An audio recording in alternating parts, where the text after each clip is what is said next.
Hello, my friend, and welcome to Wisdom Trek. I am Guthrie Chamberlain, your guide to wisdom and creating a living legacy. Thank you for joining us for our 5-day per week wisdom and legacy building podcast. Today is day 761 of our trek, and it is Wisdom Wednesday.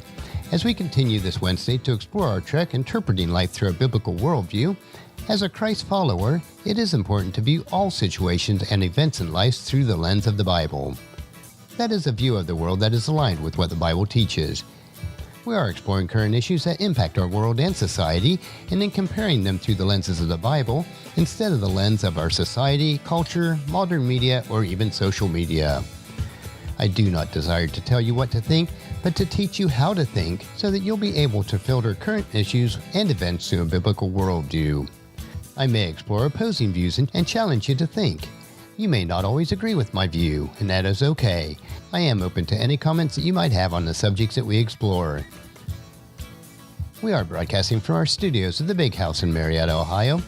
A biblical worldview at its core is grounded in the fact that the Bible is God's Word and contains all the truth that God chose to reveal to us. Even with that understanding, there are many interpretations of parts of the Bible that even the most learned of Bible scholars will disagree on. As finite humans living within the constraints of time and space, it is difficult for us to comprehend the mind of God. This gap was partially bridged when God came to earth as Jesus Christ, but not completely. As the prophet Isaiah wrote in Isaiah chapter 55, verse 9, "Just as the heavens are higher than the earth, so are my ways higher than your ways, and my thoughts higher than your thoughts." So today we will start with the creation of humans in Genesis chapter 1, verses 26 and 27. Then God said, "Let us make human beings in our image to be like us. They will reign over the fish of the sea and the birds of the sky, the livestock, all the wild animals of the earth, and all the small animals that scurry along the ground." So God created human beings in his own image. In the image of God he created them. Male and female he created them. Even though we cannot fully understand all that God has done or is doing, there are 3 points that we want to consider today about creation versus evolution. The first one is a question of origins. The creation versus evolution debate boils down to a question of origins. How did we get here? Were we created or did we evolve randomly? Are we the product of purposeful intelligence, or are we merely the end result of countless cosmic accidents? And does it even matter? Well, the second point is we want to look at reason versus religion. The popular media often portrays the creation versus evolution debate as science versus religion, with creation being religious and evolution being scientific.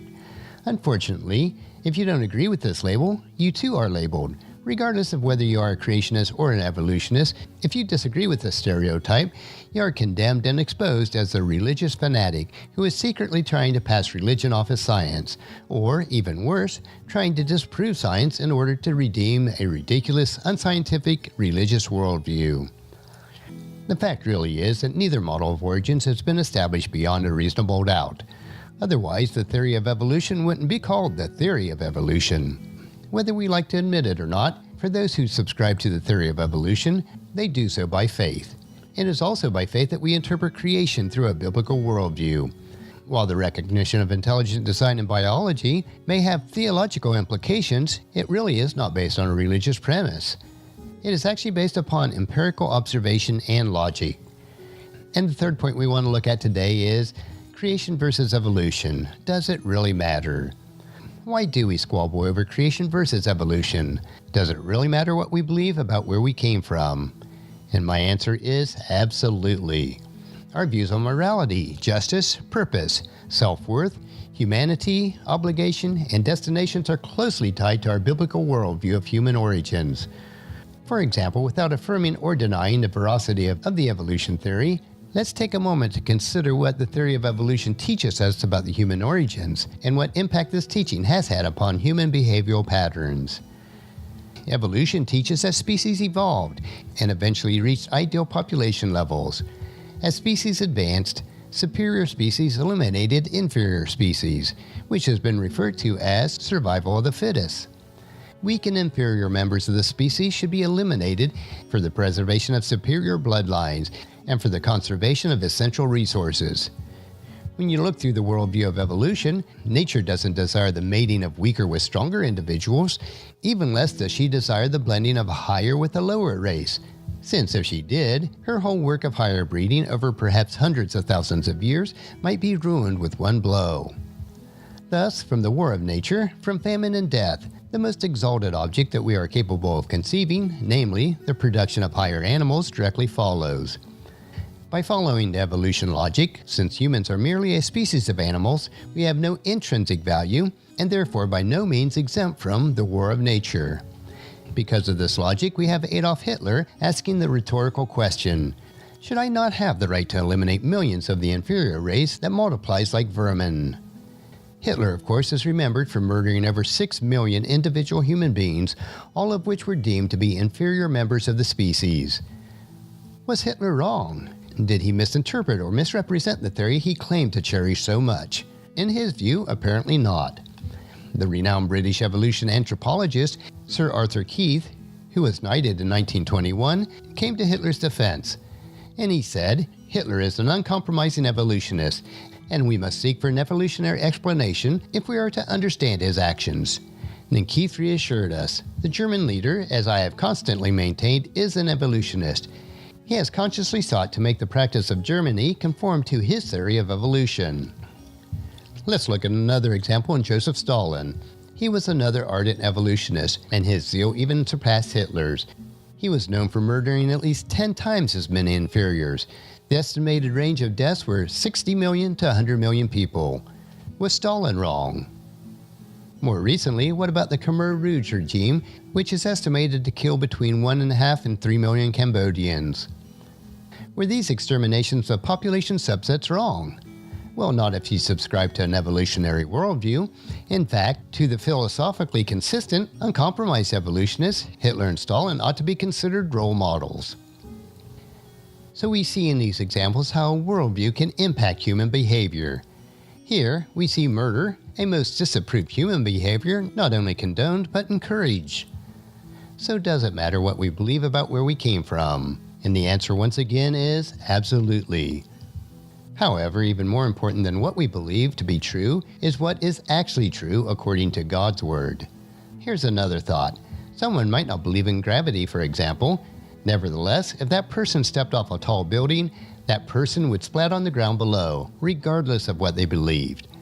Once again, we have the question, are we the product of purposeful intelligence, or are we merely the end result of countless cosmic accidents? So we have to realize we can't rely on hearsay. Investigate the evidence for yourself by studying God's Word so that you can form a biblical worldview in light of today's social environments and events. Next week on our Wisdom Wednesday, we will continue to discuss the topic of creation and how we can have a biblical worldview that will allow us to confidently reason with those who adamantly proclaim that humans are the product of random evolution. Each week, we will choose a hot topic that are prevalent today and explore them through a biblical lens. If you have any topics that you would like for us to cover, please email me at guthrie@wisdom-trek.com. Tomorrow we will continue with our 3-minute wisdom nugget that will provide you with a bit of wisdom, if followed, will allow you to grow healthier, wealthier, and wiser each day. So encourage your friends and family to join us, and then come along with us tomorrow for another day of Wisdom Trek, creating a legacy. That will finish our trek for today. If you'd like to listen to any of the past 760 treks or read the Wisdom Journal, they are all available at wisdom-trek.com. You can also subscribe to iTunes or Google Play so that each day's trek will be downloaded to you automatically.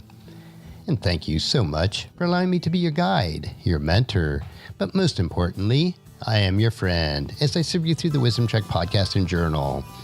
As we take this trek of life together, let us always live abundantly, love unconditionally, listen intentionally, learn continuously, lend to others generously, lead with integrity, and then leave a living legacy each day.